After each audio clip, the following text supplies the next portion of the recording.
I'm Dr. Prem Mohan Salwan. I'll be teaching you economics. At the very outset, I would like to know who are from science background. Please raise your hands. Okay, quite a number. So I presume other are from commerce background. And all those who are from commerce background, how many of you are from CBSE board? Quite a number. Yes, seen. Quite a number. But anyway, being a theoretical subject, science students would also not find it any different from commerce. Now you must be wondering why I have asked who are from CBSE board. So normally CBSE board, when you have done economics in 12th standard, you have more concept based syllabus, and state board students have more descriptive type of syllabus. That means the question paper pattern varies from one board to another board. So state board students have more of description and CBSE has more of concept based small questions, objective questions, etc. But whatever the case may be, yes, you have to be, you cannot just neglect economics even in foundation in spite of being the subject in your 12th standard, because here the questions are objective in nature. As you know, introductory class mein Pawan and Neeraj must have told you, multiple choice questions are there, and the questions may be twisted form, maybe in a twisted form also, and therefore it is necessary to get a clear understanding of certain questions, because some questions are direct, very easy to understand, but some questions may have some small twist in it. For example, those commerce students should know how to link, must be aware how to link production with cost and cost with production. So the entire description in the question may be of cost, but the options given may be of for production and vice versa. Correct? तो आपको link करते आना चाहिए, वो clear understanding होना चाहिए कौन सी concept को कहाँ पर जोड़ना है. ऐसी बातें भी अब होंगी आपके सिलेबस में. Is that okay?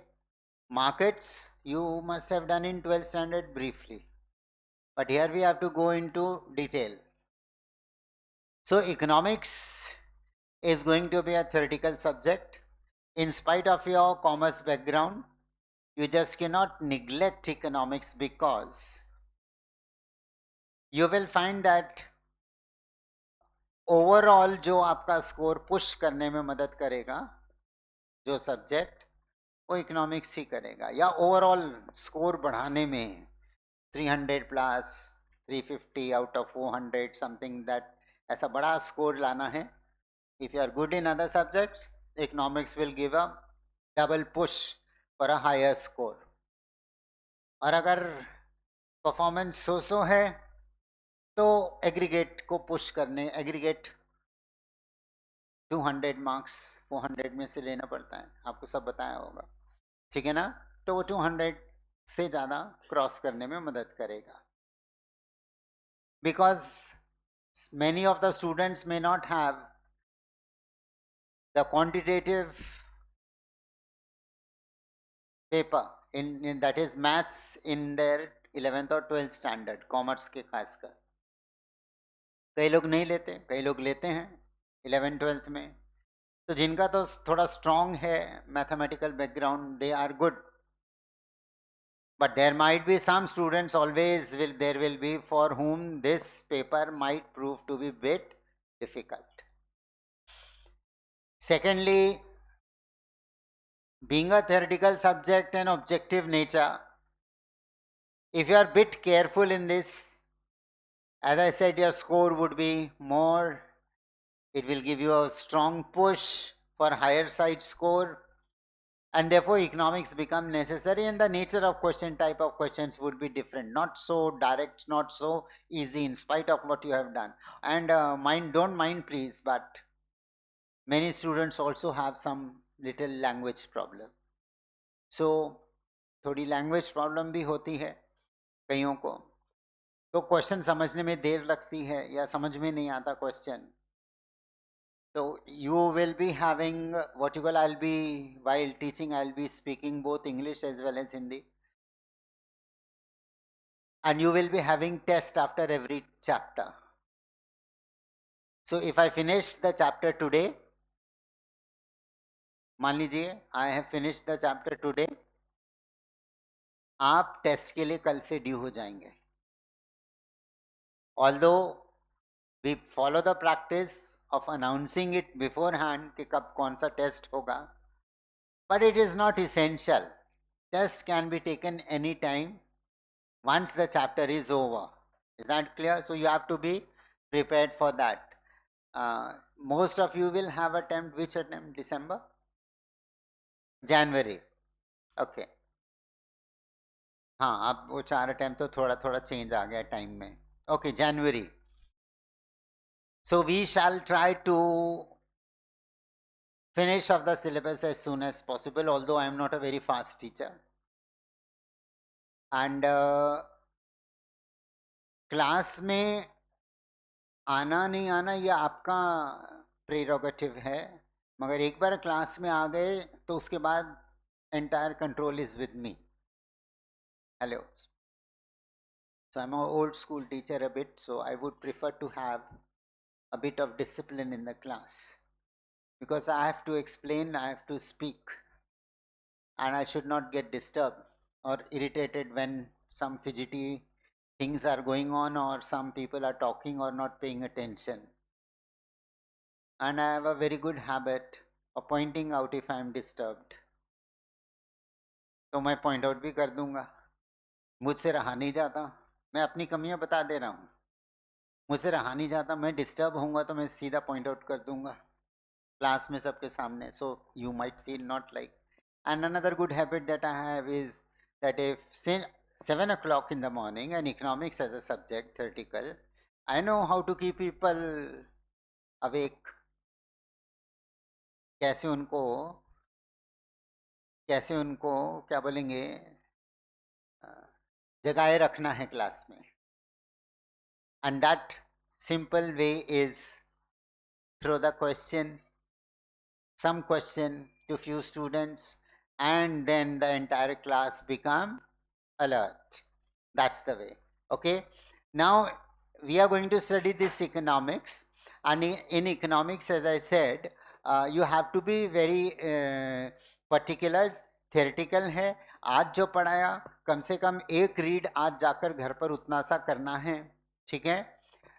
जितना आपको क्वेश्चंस, आपके पास नोट्स मिल गए होंगे तो आपको पता चल जाएगा. हर चैप्टर के एंड में बहुत सारे questions, there are many questions given. There are also 400 to 500 questions in some chapters. So you have ample number of questions apart from what you have in your institute's module. Is that okay? पर मैं ये भी बता दूं कि कुछ questions के ये इन्होंने खासकर चैप्टर 1 में कंपाइल करते हुए आंसर्स गलत दे दिए हैं कि मुझे अभी चेक करना पड़ेगा, मुझे कल ही पता लगा. तो anyway, what I have explain, what you have studied, you should have confidence in yourself. अगर वहाँ गलत आंसर दिया है तो आपको मालूम होना चाहिए नहीं वो गलत है ये सही है, आपको ये समझ में आ जाना चाहिए. You can clear your doubt certainly to me, with me, okay, but you should have confidence in yourself. Okay. Now economics, as I said, is overall a score pusher, aggregate as well as aggregate cross करने के में मदद करेगा. और because I know what is the condition of other subjects, law for example is a descriptive paper, it's at a different kind of language that you have to write and use. So many people are uncomfortable while writing the descriptive answer. तो आपको वहाँ थोड़ी ज़्यादा मेहनत लगती है। यहाँ थोड़ा सा आप सीरियस रहेंगे सब्जेक्ट में, रेगुलर रहेंगे पढ़ने में, जो भी क्वेश्चंस दिए वो अटेम्प्ट करने में, घर में सॉल्व करने में, वो मल्टीपल चॉइस क्वेश्चन, तो आपको बस एक टच में रहना है सब्जेक्ट के, अच्छी तरह से रीडिंग करके आगे बढ़ते रहना है। तो आपका इकोनॉमिक्स का स्ट्रेस भी कम रहेगा और बाकी सब्जेक्ट्स के लिए आपको रिलेटिवली थोड़ा ज़्यादा टाइम मिल सकता है। ठीक है, time planning is your okay. Now in economics, it is a business economics. Your syllabus, as you can see, I think you have got only the first book, not the second book. Macro economics का नहीं मिला है, anyway मिला है, हाँ। So you have two books, one of micro and another of macro, okay.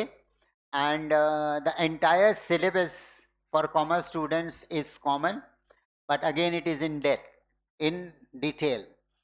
तो उसको neglect नहीं कर सकते कि हमने 12th स्टैंडर्ड में पढ़ा है, नेशनल इनकम पढ़ा है, एग्रीगेट डिमांड सप्लाई पढ़ा है, आपने 2 सेक्टर मॉडल पढ़ा है सिर्फ इकोनॉमी का। हम यहाँ पे 3 और 4 सेक्टर भी पढ़ेंगे, और 3 और 4 सेक्टर में इंजेक्शंस एंड लीकेजेस, ये सब जो कॉमर्स के स्टूडेंट उनको समझ में आ रहा होगा, ये सब डिटेल में है वहाँ पर। Is that clear? So you just cannot neglect economics whether it is micro और मैक्रो। ठीक है, चलिए, जो जो आपके सिलेबस में से निकल गया और आपके नोट्स में है वो मैं आपको बताते जाऊंगा। एक बता दूं आपको, चैप्टर नंबर 2 में डिमांड फोरकास्टिंग वाला सब यूनिट जो है वो नहीं है अब सिलेबस में। ठीक है, वो जब चैप्टर 2 आएगा हम पढ़ेंगे तब बता दूंगा। ठीक है, तो जो जो कम ज़्यादा हुआ है वो मैं आपको बताते जाऊंगा। So should we start? Okay, now you see, economics is a very dynamic subject. I am saying it is a dynamic, it's because the subject matter of study in economics, the scope of economics has undergone many changes over a period of time. So if we analyze economics, how it has undergone a change, you will find that there are 4 broad categories of definitions of economics, each specifying certain things. आप ही note करके रख लें, chapter 1 के and में कहीं ना कहीं जगह होगी, पेंसिल से नोट करते ऐसे नोट करते जाया करें। ठीक है, you see, commerce students know it very well. Adam Smith is called as father of economics. Adam Smith is called as father of economics because Adam Smith was the first economist to formally define what is economics all about. तो पहली formal definition economics subject की अगर किसी ने दी तो वो Adam Smith ने दी।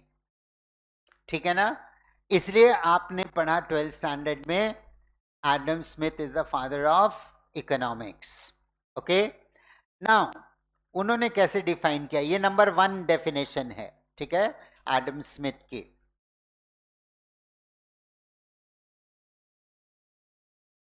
Page निकाल लो, है ना, that would be better.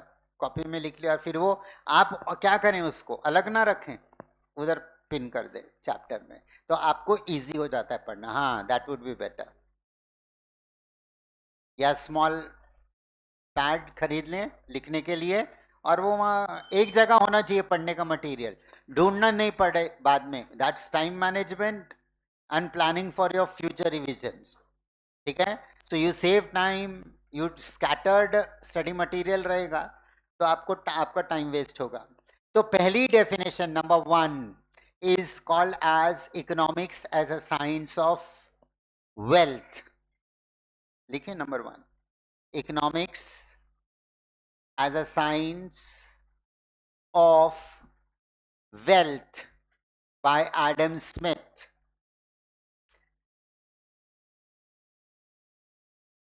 Okay, अब इसको साइंस ऑफ वेल्थ क्यों, तो अकॉर्डिंग टू, मैं बहुत ब्रीफली जाऊंगा क्योंकि मैं बोलने लगूंगा तो मेरे पास एक एक डेफिनेशन के लिए एक पीरियड भी कम है, तो मैं जितना चाहिए आपको उतना ही बोलूंगा, क्योंकि आपके इसमें नहीं है कहीं मेंशन, उसका पासिंग रेफरेंस है, तो मुझे थोड़ा तो बताना पड़ेगा ना, जिनका बैकग्राउंड नहीं है इकोनॉमिक्स का। तो देखें, the first formal definition given by Adam Smith, ठीक है, it is and he defined economics as a science of wealth.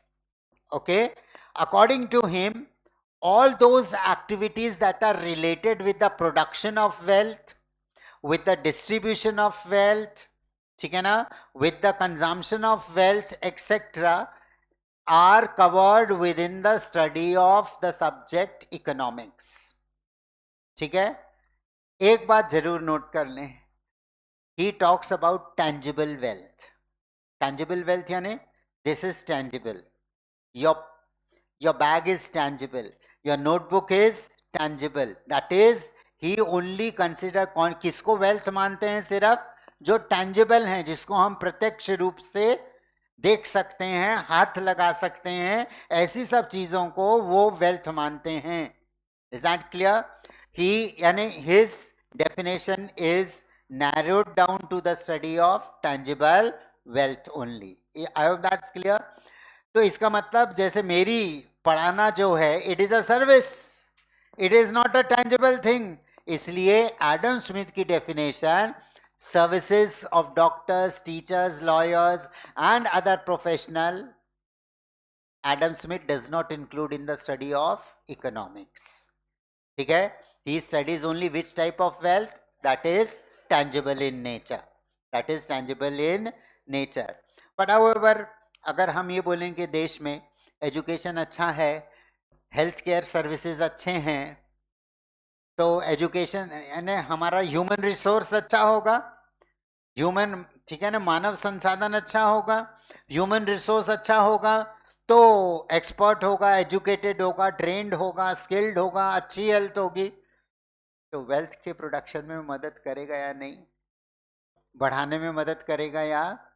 ये क्रिटिसिज्म हुई उसके डेफिनेशन की.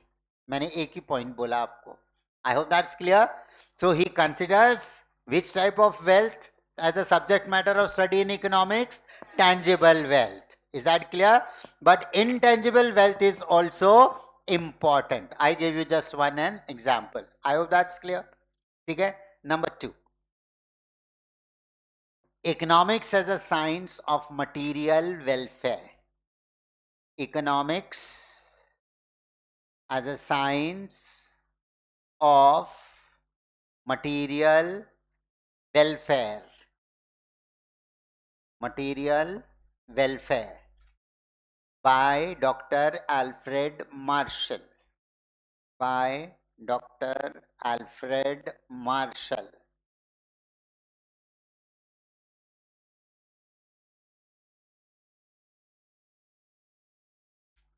So Adam Smith's definition gave primary place to wealth. ठीक है, production of wealth, distribution of wealth, exchange of wealth, consumption of wealth, ये यानी wealth से related activities are covered within the study of economics.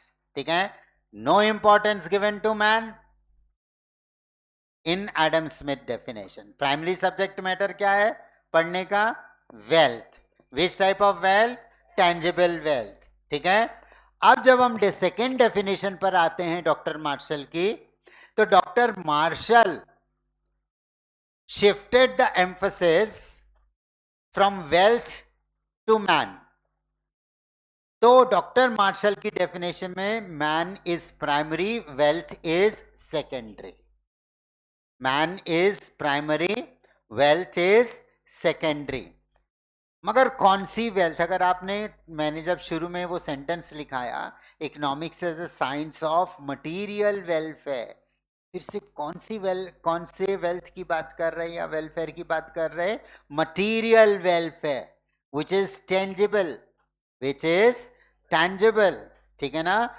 तो doctor martial ने जो emphasis है, primary subject matter Adam Smith के अनुसार wealth था, उन्होंने कहां शिफ्ट किया? मैन. मैं आप बताता हूं क्यों. Wealth is meant for man, man is not meant for wealth. Is that clear? We study wealth for the sake of man. We do not study man for the sake of wealth. So man becomes primary, wealth becomes secondary. ठीक है? Wealth जो है वो एक रास्ता है human welfare को बढ़ाने का. It is a way to promote human. It is a way to promote human welfare. I hope that's clear. So man becomes primary, wealth becomes secondary in Dr. Marshall's. मगर वो कौन सी welfare की बात कर रहे हैं? मटीरियल वेलफेयर की बात कर रहे हैं. ठीक है? तो मटीरियल वेलफेयर मतलब tangible, which can be measured directly or indirectly in terms of money. In terms of welfare बहुत तरीके से बढ़ सकता ना. इसको 4 रसगुल्ले खिलाएं, ये खुश हो गया, इसका वेलफेयर बढ़ गया.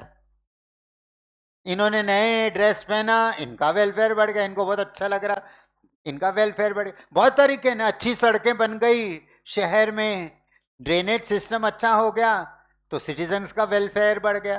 तो बहुत तरीकों से वेलफेयर बढ़ सकता है. Is that clear? अब इन्होंने तो रसगुल्ले खा के खुश हो गए, इनका वेलफेयर बढ़ गया. Can you measure it? Can you measure it? It is a psychological phenomena. एक आदमी 2 रसगुल्ले खा के खुश हो जाता, एक 10 खाकर भी बोलता और है क्या, मजा नहीं आया, अभी और खाने की इच्छा है. यानी कि it depends upon the mental state of the country. I hope that's clear. तो जब हम मटीरियल वेलफेयर बोलते हैं, ठीक है ना, डॉक्टर मार्शल कौन से वेलफेयर की बात कर रहे हैं? मटीरियल वेलफेयर की बात कर रहे हैं. तो material welfare means which is tangible in nature and which can be measured in terms of money, directly और इनडायरेक्टली. मैं एग्जांपल दे देता हूं. इन्होंने बिजनेस शुरू किया, बहुत मेहनत करी, ठीक है, इनको अच्छी प्रॉफिटेबिलिटी होने लग गई 6 महीने में. ठीक. इनकी पत्नी बोलती है कि आप ये क्या पुराना स्कूटर है, नया स्कूटर ले लो, बहुत काम कर रहे, इधर उधर आना जाना पड़ता, पुराना स्कूटर खराब हो जाएगा.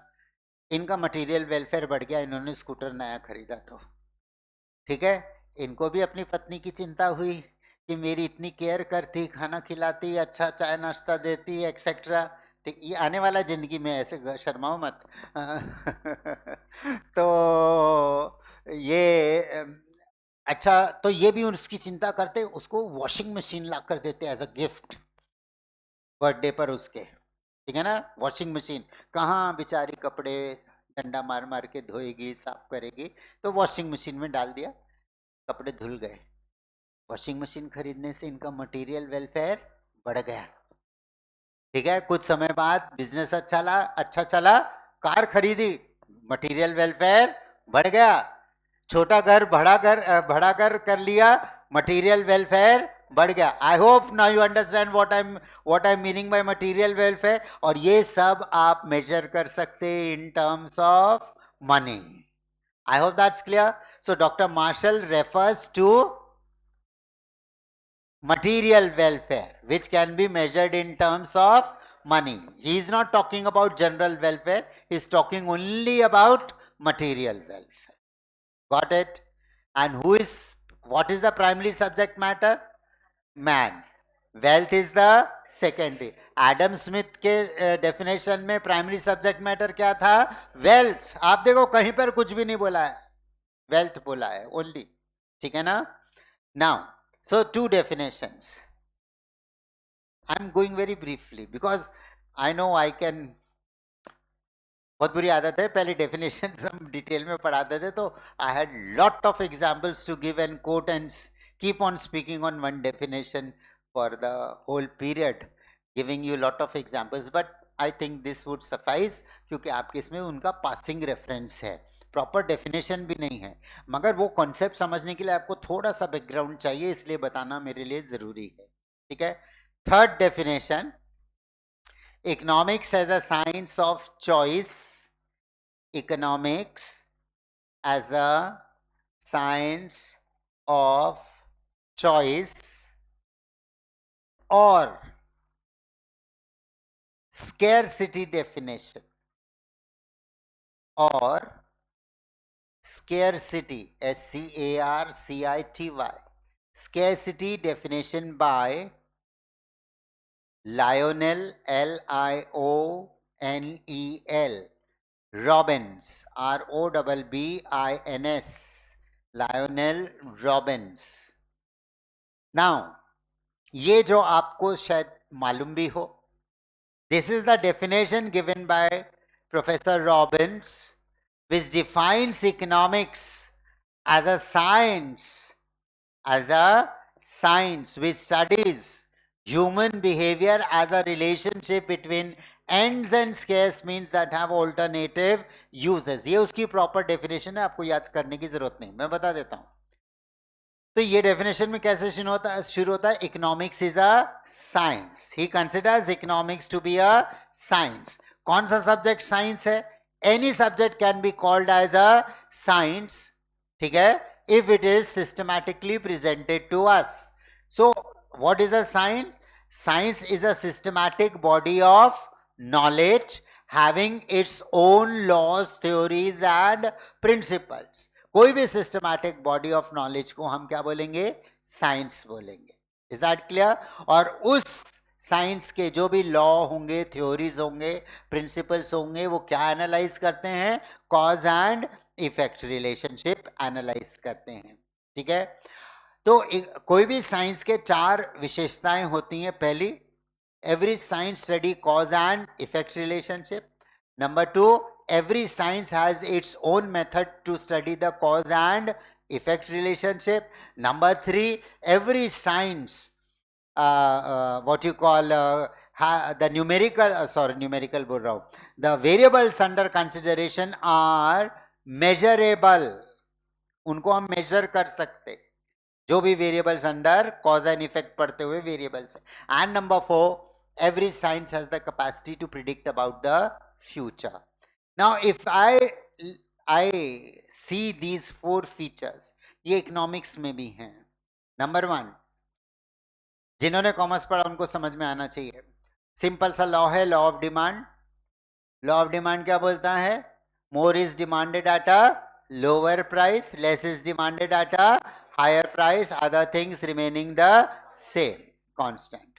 That's the law of demand. Here change in price is the cause and the resultant change in the quantity demanded is the effect.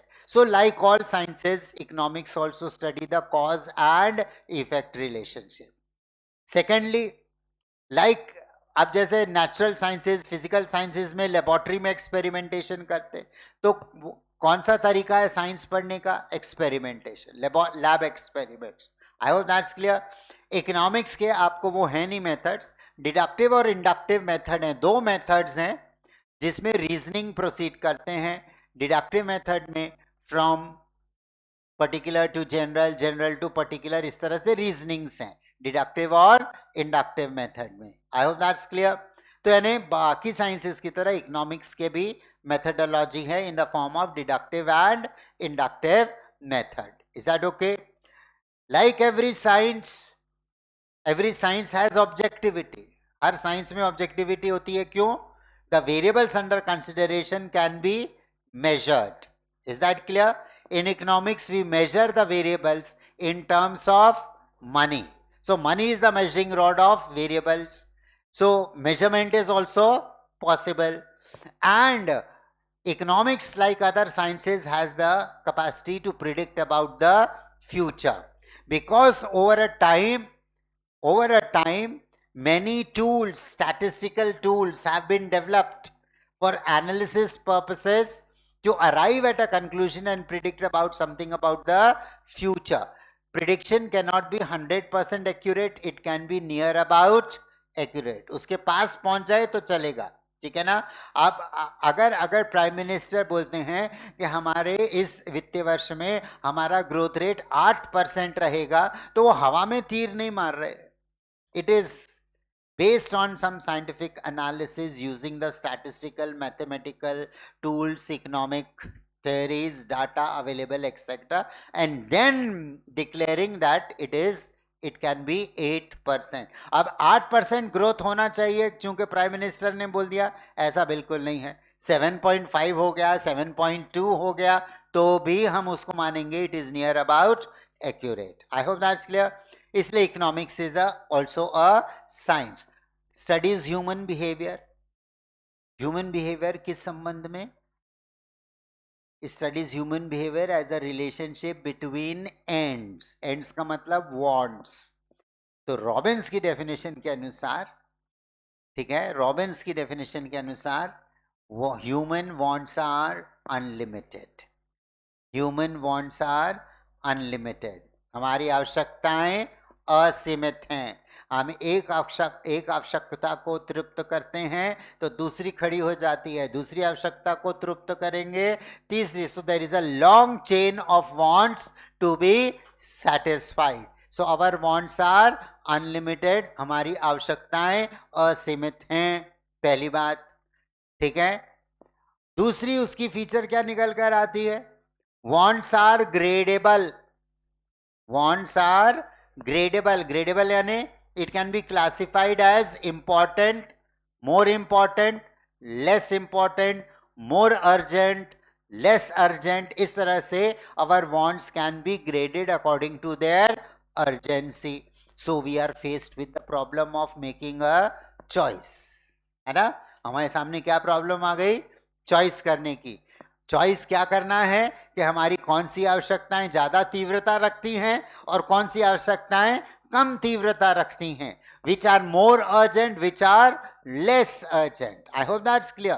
तो आपको चॉइस करना पड़ेगा ना, कौन सी आवश्यकता को पहले सेटिस्फाई करना है, कौन सी आवश्यकता को फ्यूचर में सेटिस्फाई कर सकते हैं. So you are confronted with the problem of making a choice because all wants are not equally important and urgent. I hope that's clear.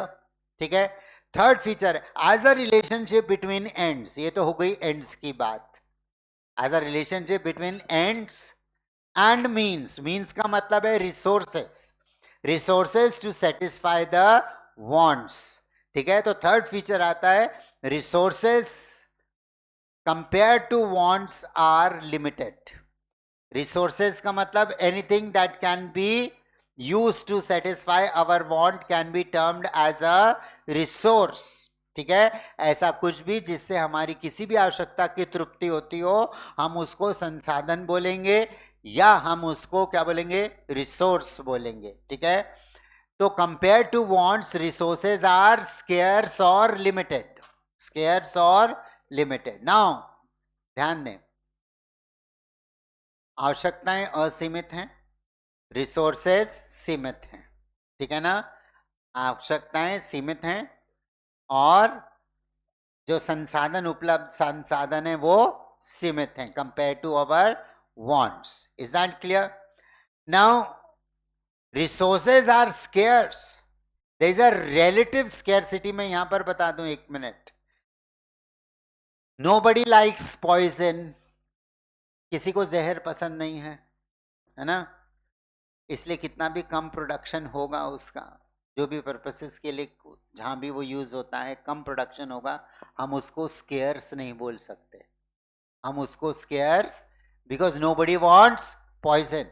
But during the peak summer time when the consumption of electric power is too much, सब लोग AC use कर रहे, coolers use कर रहे, consumption बढ़ता है ना electric power का.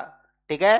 Compare to the demand, compared to the requirement of electric power, the power generation and supply is less. So there is a relative scarcity of electric power compared to its demand. I hope that's clear. तो जब मैं बोलता हूं तो एक particular want के comparison में उसको सेटिस्फाई करने वाले वांट्स जो हैं वो रिलेटिवली क्या होते हैं? स्केर्स होते हैं. क्या होते हैं? स्केर्स होते हैं. Is that clear? Resources are scarce. ठीक है ना? और ये नंबर 3 होगी ना. Number 4, resources have alternative uses. Resources have alternative uses.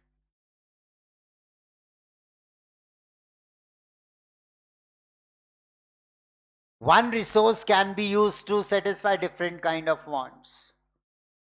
है ना?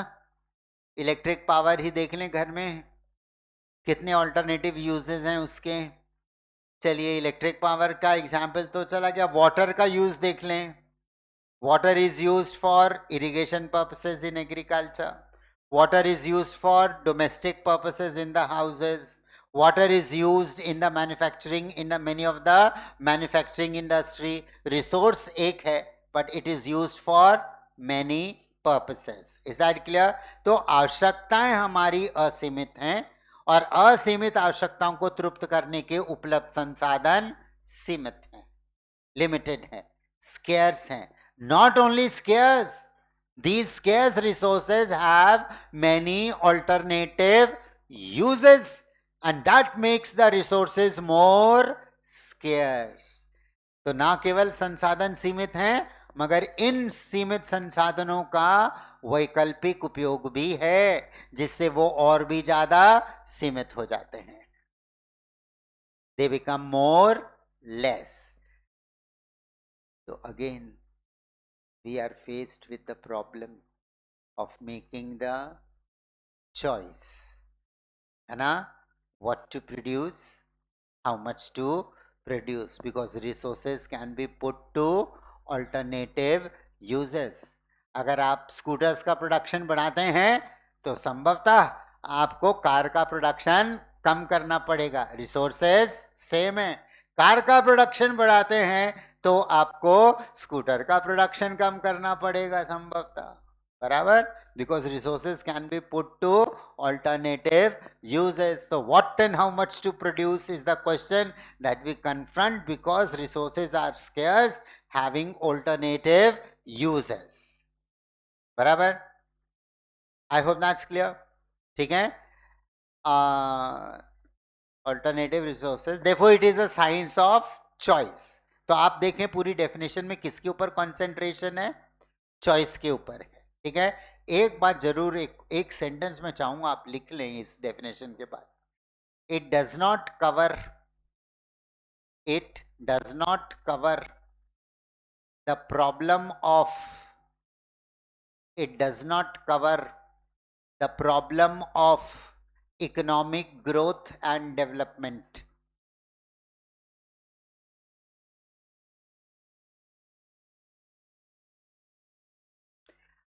अब मैंने ये क्यों लिखवाया, क्योंकि ये बहुत इंपॉर्टेंट है कंपैरिजन में दूसरी एक और डेफिनेशन के।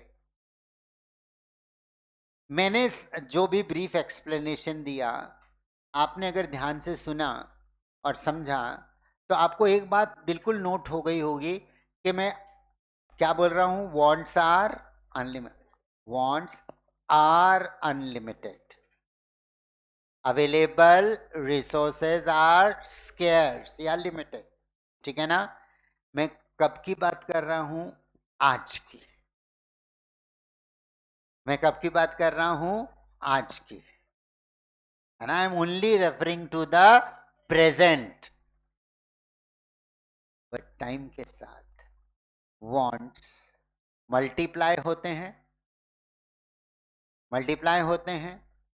क्योंकि बहुत सारी चीजें हैं ना, इनोवेशंस होते रहते हैं, नए मार्केट्स में नए नए प्रकार के गुड्स आते हैं, नए नए प्रकार के सर्विसेज आते हैं, बराबर। तो our wants undergo a change और our wants multiply, in other words. तो जब वांट्स मल्टीप्लाई होते हैं समय के साथ, बराबर, तो उनको सेटिस्फाई करने के लिए एडिशनल रिसोर्सेज और न्यू रिसोर्सेज की भी जरूरत है। मगर डेफिनेशन तो सिर्फ आज की बात करती है, हेलो, है ना। तो क्या, चूंकि वो सिर्फ आज की बात करते हैं, फ्यूचर में हमारे वांट्स में चेंज हो सकता है, फ्यूचर में नए नए रिसोर्सेज आ सकते हैं, रिसोर्सेज की क्वांटिटी बढ़ सकती है, इसके बारे में डेफिनेशन बिल्कुल चुप है। इसलिए हम बोलते हैं कि वो क्या कवर किया सिर्फ उन्होंने, it does not cover the problem of economic growth and development, it is said to be static in nature. हम बोलते हैं स्टैटिक है, रुकी हुई है। कहां रुकी हुई है, आज में, हेलो, ठीक है। आप सब तो 90 अर्ली 2000s के बर्थ वाले बच्चे हैं, मगर मेरा बर्थ 1961 का है।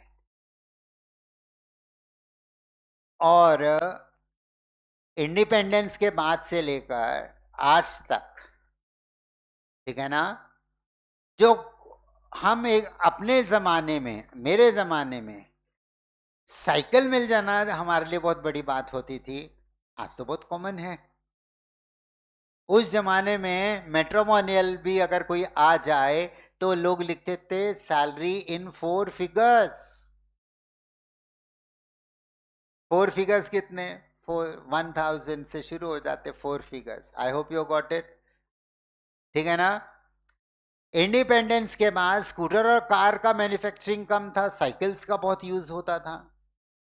अब देखिए over a period of time, growth और डेवलपमेंट की वजह से, इनोवेशंस के वजह से कितने नए नए चीज़ें आ गए। आज कोई साइकिल यूज़ करता है बहुत कम, शौकिया करते हैं, ठीक है, या जो बहुत वैसे तो करना चाहिए, जो 8-10 किलोमीटर के दायरे में रहते हैं, 5 किलोमीटर के दायरे में, उनको साइकिल ही से आना चाहिए, हेल्थ रहेगा, ठीक है। फिर जिम जाते हैं, अब देखो क्यों स्कूटर से घूमते, कार से घूमते, और फिर पतले होने को जिम में जाते हैं, ठीक है। इतनी शुगर बर्न किया, इतना स्टेप्स में, नई नई चीज़ें आ गई है, नई नई डिमांड बढ़ी कि नहीं बढ़ी आपकी, बराबर, हेलो, ठीक है। So wants multiplied with the change in time. अब ध्यान दे, एक सॉलिड एग्जांपल देता हूं। इलेक्ट्रिक पावर, एक टाइम था, मुझे याद है जब हम हमारी दादी के गांव जाते थे अमृतसर में, अमृतसर के पास, तो हमारी दादी बोलती थी पूरे घर में एक बैठक थी, बैठक जो पक्का कमरा थोड़ा सा होता है अच्छा, और बाकी कच्चे कमरे, तो बैठक में आ जाओ, बैठक में आ जाओ, क्यों? क्योंकि वहां पे फैन था। दोपहर के टाइम वो बोलती थी फैन के आ जाओ, बैठक में आ जाओ, पंखा है वहां पर। कितनी लग्जरी थी। One fan was a big luxury at that point of time. अब देखिए उस समय से लेकर आज तक, ठीक है ना, पावर कंजम्पशन कितना बढ़ गया।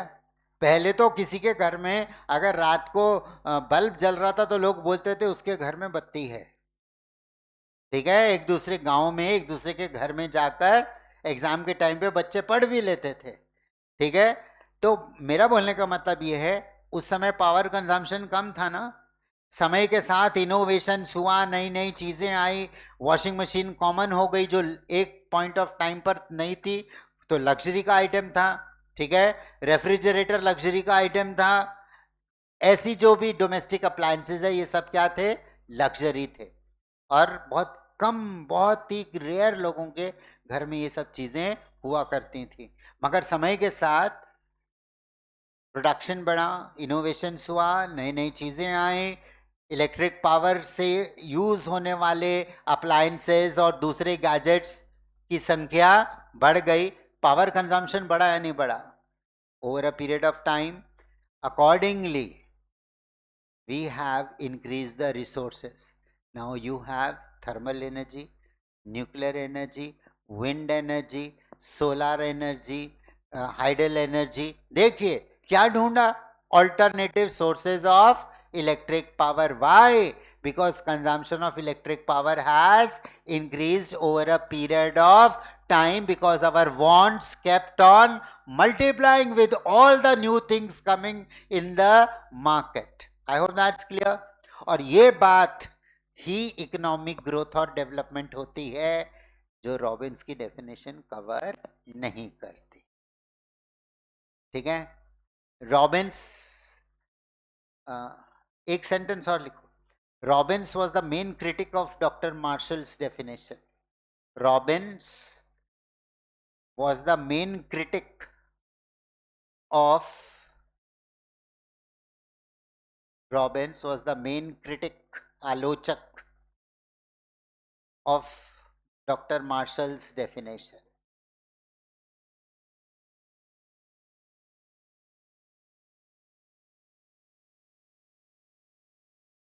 क्योंकि डॉक्टर मार्शल की डेफिनेशन वेलफेयर की बात करती है और ये वेलफेयर की बात नहीं करते, ये पॉजिटिव साइंस बोलते हैं। Study the facts as they are, आएगा ये यहाँ पर आगे आएगा, इसलिए मैं अभी डिटेल में नहीं ले रहा। आई होप दैट्स क्लियर। तो रॉबिन्स की डेफिनेशन जो है वो स्टैटिक है, it does not cover the growth of, ठीक है। तो उनके अनुसार हर समस्या किस वजह से है, स्कैरसिटी ऑफ रिसोर्सेस की वजह से, वी कैन नॉट सेटिस्फाई। मगर क्या स्कैरसिटी ऑफ रिसोर्सेज हमेशा प्रॉब्लम क्रिएट करती है क्या? अबेंडेंस भी क्रिएट करता है।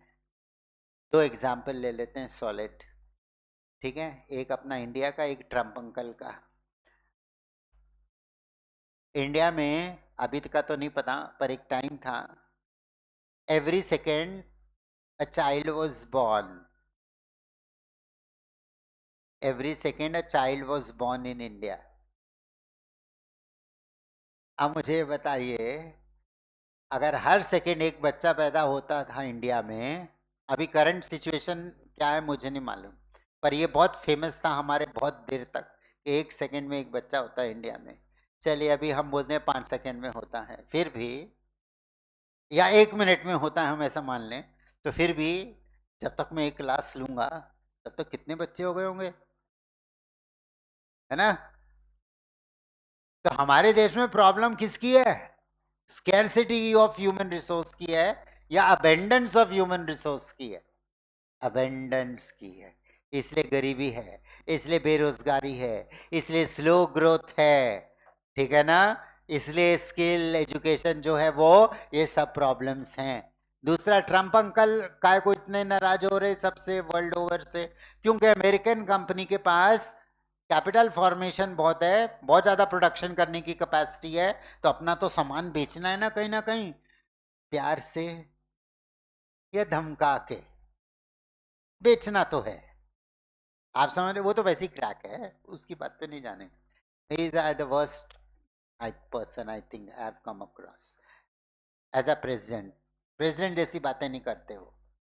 तो जो अमेरिका जाने को बहुत ज़्यादा उत्सुक रहते हैं ना इंडियंस भी, उनको भी नहीं जाना चाहिए America. The worst and the most selfish country of the world is USA, as per me, that's my opinion, you may have a different opinion, पर मेरा ओपिनियन तो वही है। You see, they want, India में क्यों चाहिए, हमको बोलता है कि इंडिया में आप एग्रीकल्चर मार्केट ओपन कर दो, ये मार्केट इंडस्ट्रीज का, अरे मैन्युफैक्चर्ड गुड्स के लिए मार्केट ओपन कर दो इंडिया में, हम उसके ऊपर टैरिफ खत्म कर दो। क्यों? हम अपने एग फार्मर्स को मरने पर मजबूर करेंगे? तुम्हारा सामान आएगा तो इंडियन फार्मर्स क्या करेंगे? तुम्हारा मैन्युफैक्चर्ड गुड्स आएगा तो हमारे देश की स्मॉल मीडियम एंटरप्राइजेस का क्या होगा? इतनी बड़ी जनसंख्या है, small medium enterprises create job opportunities 8 time more, 8 गुना ज्यादा जॉब क्रिएट करता है। कौन से एंटरप्राइजेस? स्मॉल और मीडियम एंटरप्राइजेस, बड़े एंटरप्राइजेस के मुकाबले। तो जहां इतनी बड़ी जनसंख्या हो वहां स्मॉल एंटरप्राइजेस की तो जरूरत है, तो वो सब डिस्ट्रॉय कर देंगे। तो it's the most selfish country of the world. उनको भी क्या चाहिए? उनके सामने भी प्रॉब्लम काई की है? अबेंडेंस की है। हेलो, काई की प्रॉब्लम है? अबेंडेंस की। इसलिए कभी प्यार से, कभी धमका के। Suddenly what I find his line of America का जो बोलते हैं ना geopolitics, suddenly one day we hear that he says, oh I love Pakistan. सभी कंट्री एक दूसरे को प्यार करते हैं, मगर उसके प्यार करने का तरीका, कारण क्या है? Do you know? उसके परिवार एक क्रिप्टो करेंसी जैसी करेंसी चलाती है। क्रिप्टो करेंसी चलता है, मुझे तो ज़्यादा डिटेल मालूम नहीं क्योंकि मेरे को उसमें इंटरेस्ट नहीं था, मैं कौड़ी का पढ़ा भी नहीं उसके बारे में। बट क्रिप्टो करेंसी मुझे मालूम है बहुत ज़्यादा वैल्यू चेंज होती है, आदमी रातों रात करोड़पति भी हो जाता है और रोडपति भी हो जाता है, वो डिपेंड करता है कि उसकी वैल्यू कितनी बढ़ रही है या घट। तो ट्रम्प के परिवार वाले, उसका जवाई, उसकी लड़की क्रिप्टो करेंसी चलाते हैं, समझ में आया? उसका नाम जो भी होगा, मैं क्रिप्टो करेंसी बोल रहा हूँ, ठीक। ये गए as a visit to Pakistan, उससे बहुत अच्छा वेलकम किया, स्टेट वेलकम दिया, जबकि वो स्टेट गेस्ट नहीं हो सकते ना, प्रेसिडेंट, प्राइम मिनिस्टर या मिनिस्टर को ही स्टेट वेल, उसको ठीक है बहुत आओ भगत करी उन्होंने। क्यों गए?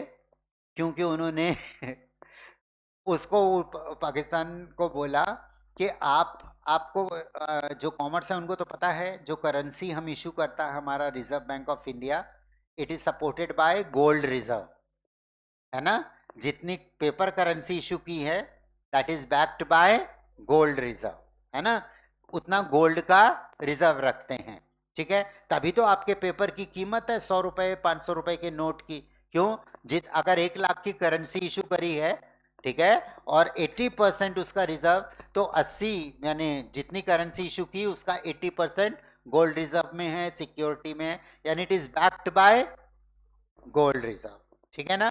तो हर कंट्री अपनी करेंसी इशू करती है तो उसके पीछे कोई ना कोई रिजर्व होता है। अब उन्होंने क्या बोला, आप हमारी क्रिप्टो करेंसी का रिजर्व रखो, उन्होंने बात मान ली। अब आप इमेजिन करिए, कोई एक कंट्री अपनी करेंसी इशू करने के लिए ना गोल्ड का रिजर्व रखता है ना सिल्वर का रिजर्व रखता है, वो एक भलती ही क्रिप्टो करेंसी जिसका चलन नहीं है, यानी चलन नहीं है इन द सेंस जो हम कॉमन मैन थोड़ी यूज करते ना वो, ठीक है ना, उसका रिजर्व मेंटेन कर रहे हैं टू इशू द करेंसी। तो फिर वो कंट्री तो अच्छी लगेगी ना ट्रंप को। अबेंडेंस की बात है। आप देखिए पूरे वर्ल्ड में जो लड़ाई झगड़े हैं वो क्यों हैं? क्योंकि अमेरिका में आर्म्स एम्यूनेशन का लाइसेंस ऐसे ही मिल जाता, वहाँ तो शोरूम है, आपको गन चाहिए, आपको गन चाहिए, यू कैन गो, हो गया कहते हैं, यू कैन गो, ठीक है ना, एंड बाय द थिंग। तो वर्ल्ड ओवर अपने आर्म्स एम्यूनेशन बेचने हैं, इसलिए वो why it is again a problem of abundance. Okay, we shall continue tomorrow. मेरी लग के 2 क्लासेस हैं।